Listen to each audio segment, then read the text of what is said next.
I have always had a love-hate relationship with March Madness. Maybe it's a love-laugh relationship because I watch it like crazy. I watch it as much as anybody watches it, but I accept it and have always accepted it for exactly what it is. It is sensationally flawed. It is wildly entertaining, often for all the wrong reasons. It's nothing but the wildest roller coaster ride you've ever been on. And yet, you have to understand, I have been obsessed with this tournament my whole life at different stages for very different reasons. I even watched, I'm going to date myself, but on TV, because it was actually on TV, black and white, I watched the 1957 National Championship game, went 3 overtimes because it featured this kid at Kansas named Wilt Chamberlain versus North Carolina. And I was just in awe of it. Low scoring, I think it was 54-53. Carolina beat Wilt in the championship game. But that hooked me on college basketball because there really wasn't much pro basketball at that point. And I was really into this tournament in 1966. Again, I'm dating myself, but I was in 8th grade. I was a huge fan of a team you won't know anything about unless you're from Oklahoma City, where I grew up, called the Oklahoma City University Chiefs. If you knew college basketball in 1966, you know they were top 10 in the country all year long, often top 5. They averaged almost 100 points a game because their great but crazy head coach named Abe Lemons just told them, shoot, whoever dribbles it past half court, just pull up and shoot it. That's what they did every day. It was the most entertaining basketball I've ever seen on any level. And as an 8th grade basketball player, I got 3 of my teammates to go with me on opening night. We had to convince the ticket taker to do something that became what you would call season tickets. We said, would you sell us like the whole year's worth? They were cheap. They were, I don't know how much they were, but they were like under $1 because they just didn't draw very well. They played in a little field house called Frederickson on campus, Frederickson Field House. It was something. And they sold us 4 tickets, like 50-yard line front row. And we had to ask our parents to after the game, we had to go back to the ticket buyer. She waited after the game so we could borrow the money from our parents to pay for the whole year. But we went to every game, and we had the best seat in the house. Well, OCU played in the NCAA Tournament. It wasn't called March Madness yet, but in the first round, there were only, guess how many teams there were at that point? 22 teams. There's no madness. But in the first round, which was actually called, weirdly, the quarterfinals, my Chiefs drew Texas Western.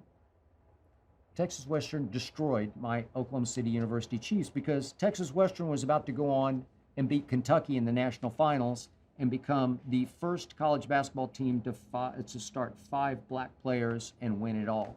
Way to go, Texas Western, except against OCU. But I was there as a young columnist. I was there in 1979, Salt Lake City. Magic Johnson versus Larry Bird. I couldn't quite grasp what was going on, but it was actually the birth of what would become March Madness, but was the rebirth of the NBA, which was dying on the vine at that point. That night was so special because you want to talk about magnitude, Magic versus Bird? It felt bigger than any NBA game I'd ever covered. And it launched the madness.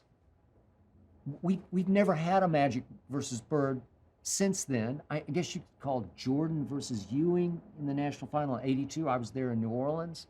But, I don't know, Ewing was good, but he wasn't great. It wasn't like Jordan versus Jordan, Magic versus Bird. So it was a one-off, but it launched March Madness. So here we went. And the more I tried to figure out the madness, the more maddening it got, because here's the truth about March Madness.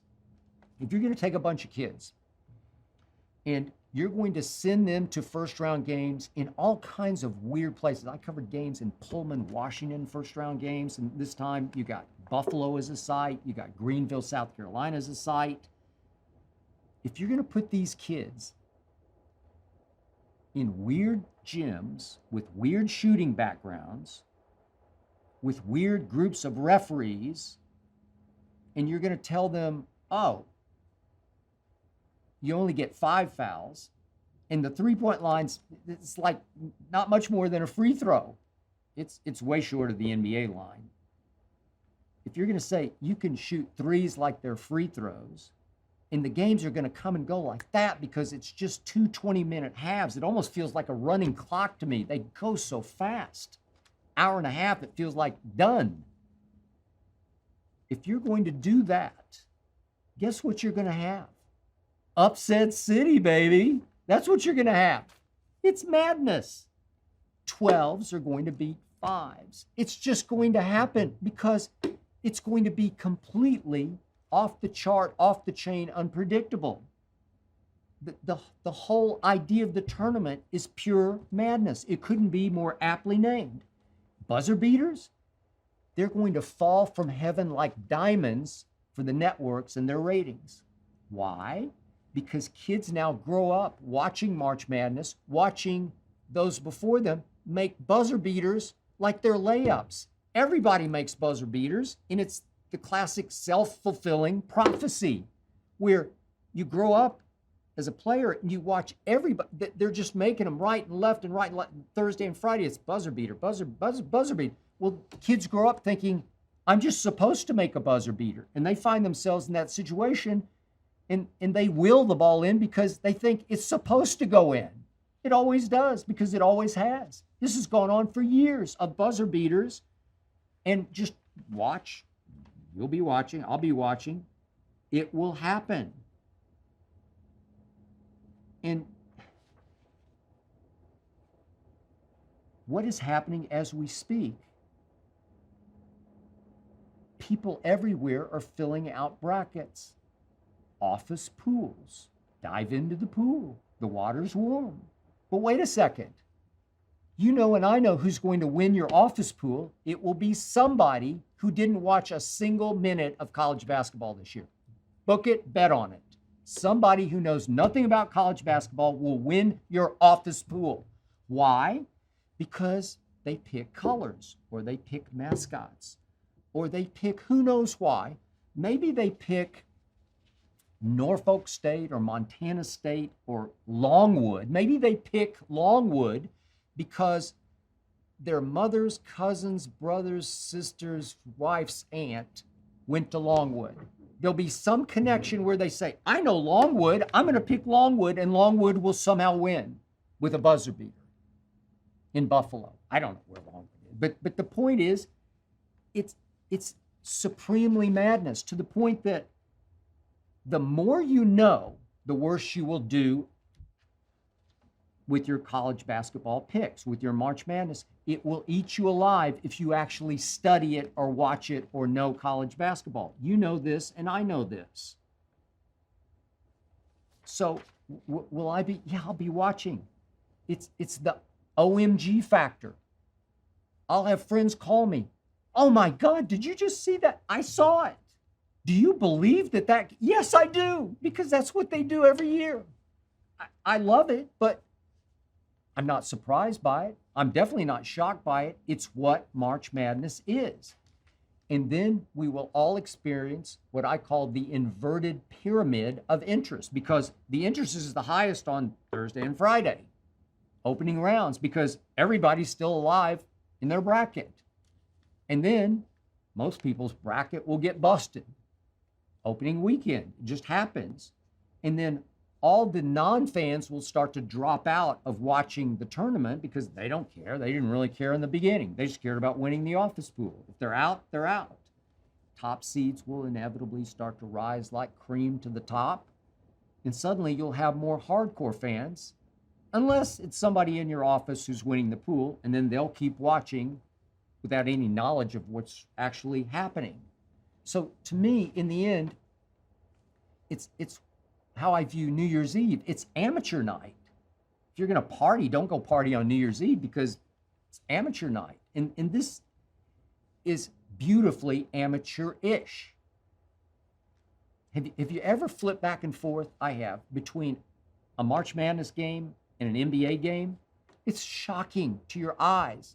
I'm an NBA fan. I'm hardcore. Again, I watch March Madness like crazy. My wife Ernestine has become a big NBA fan, and a shock to me because she always says, I can see them. They don't have helmets on. I can see their face. I can see their physique. He's got a nice body. He doesn't have a nice body. She relates the backstories. There are only 5 on the court at once. She can sort of get to know them. Oh, I know him. I know him. Yeah, okay, I got it. So she'll walk by when I'm watching a college game and she'll say, is this real basketball? No, it's not. It's college. You know, okay. That's her take from a distance. She can't stand college basketball. She doesn't know anything. She thinks it's just amateur. Well, it is. And then we get to the ultimate deception, the feeder system for the NBA that is college basketball. These kids are forced to go for 1 year. These supremely gifted NBA-bound kids have to go for 1 year. Do they go to class? Some probably do. I'll bet a lot of them don't even go to one class. It's a sham of a system. And does the NBA not benefit? Is it not saved from itself? Think of the crucible it gets to watch now. You get to put these kids on big national stages with huge national TV audiences. How do they respond to the pressure? It can be misleading, but it can also be enlightening. You can identify clutch genes in March Madness because it's all about clutches, because it seems like every game goes to the wire. What a beautiful feeder system. What unconstitutional hypocrisy is March Madness in the end, and nobody cares, and I don't either. I got it. It's madness. Let it begin. Here we go. OMG, do you believe? Yes, I believe. I'm picking the number one seed. I'm going with the Zags. I love them, but you watch. They'll probably zig when they should have zagged, and they'll get upset by Longwood or somebody. You know it, and I know it, because it is madness. I hope you enjoyed that video. You ready for more? Make sure you click that subscribe button for all the exclusive content from the Skip Bayless Show. And don't forget to check out the full episode of the show wherever you get your podcasts by clicking the link in the description.